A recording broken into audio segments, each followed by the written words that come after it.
భారతదేశంలోనే అతి పిన్న వయస్కుడైన కేబినెట్ మంత్రి కింజరపు రామ్మోహన్ నాయుడికి అంతర్జాతీయ స్థాయిలో అరుదైన గుర్తింపు లభించింది. 2025 సంవత్సరానికి ప్రపంచ ఆర్థిక వేదిక గ్లోబల్ యంగ్ లీడర్స్లో ఒకరిగా గుర్తింపు పొందారు. ప్రపంచవ్యాప్తంగా తమ రంగాల్లో ఉత్తమ నాయకత్వం చూపించిన యువ నాయకులను వరల్డ్ ఎకనామిక్ ఫోరం ఎంపిక చేస్తుంది. ఈ జాబితాలో రామ్మోహన్ నాయుడికి చోటు దక్కింది. ప్రపంచానికి మార్గదర్శకత్వం అందించే యువ నాయకుల్లో భారతదేశం నుంచి 7గురిలో ఒకరిగా రామ్మోహన్ నాయుడు గుర్తింపు పొందారు.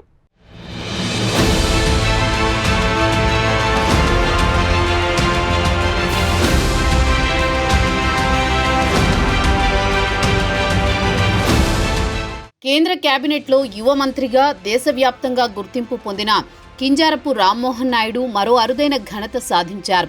World economic forum young global లీడర్ల జాబితా 2025లో ఆయన స్థానం దక్కించుకున్నారు. ఈ ఏడాది సుమారు 50 దేశాలకు చెందిన 116 మందిని వరల్డ్ ఎకనామిక్ ఫోరం ఎంపిక చేసింది. మారుతున్న ప్రపంచానికి తమదైన శైలిలో నాయకత్వం అందించే వివిధ రంగాలకు చెందిన 40 ఏళ్లలోపు ఉన్న వారిని దీనికోసం ఎంపిక చేస్తారు. ఈ ఏడాది జాబితాలో తమ రంగాల్లో ఉత్తమ నాయకత్వం కనబరిచిన యువ నేతలు, పారిశ్రామికవేత్తలు, క్రీడాకారులు, టెక్ సంస్థల వ్యవస్థాపకులు, మానవ హక్కుల నేతలు, న్యాయవాదులు ఉంటారు.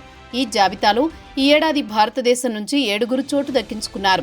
వారిలో నిప్మాన్ ఫౌండేషన్ వ్యవస్థాపకుడు Nipun Malhotra, Next Big Innovation Labs వ్యవస్థాపకుడు Alok Medikepura Anil, Boston Consulting Group MD Natarajan Shankar, Penguin Random House India chief editor Manasi Subramaniam, OYO hotels and homes వ్యవస్థాపకుడు రితేష్ అగర్వాల్, ప్రముఖ పర్వతారోహకుడు పారిశ్రామికవేత్త అనురాగ్ మలు ఉన్నారు.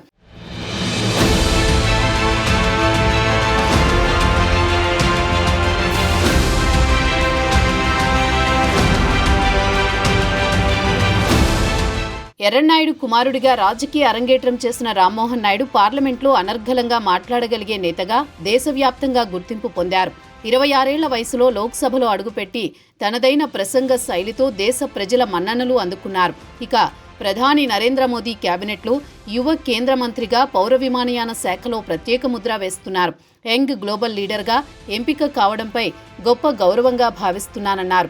ఈ గుర్తింపు ఒక్క తనకు చెందినది మాత్రమే కాదని, ముఖ్యమైన ప్రపంచాన్ని ప్రభావితం చేసే నిర్ణయాలు తీసుకునే స్థానంలో భారత యువత ప్రాధాన్యం పెరుగుతోందనడానికి సూచిక అన్నారు.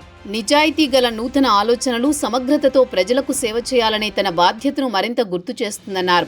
యంగ్ గ్లోబల్ లీడర్స్ జాబితాలో రామ్మోహన్ నాయుడికి చోటు దక్కడంపై సీఎం చంద్రబాబు హర్షం వ్యక్తం చేశారు.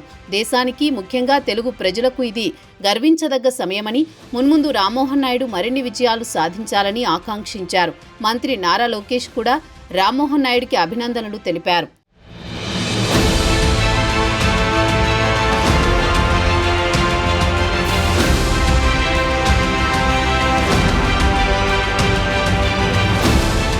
కేవలం 26 ఏళ్ల వయసులోనే ఎంపీగా ఎన్నికైన రామ్మోహన్ నాయుడు మోదీ కేబినెట్లో పౌర విమానయాన శాఖ మంత్రిగా ఉన్నారు. దేశవ్యాప్తంగా విమానాశ్రయ మౌలిక సదుపాయాల అభివృద్ధితో పాటు చిన్న పట్టణాలకు వైమానిక సేవలను విస్తరించడంలో ఆయన కీలక పాత్ర పోషిస్తున్నారు.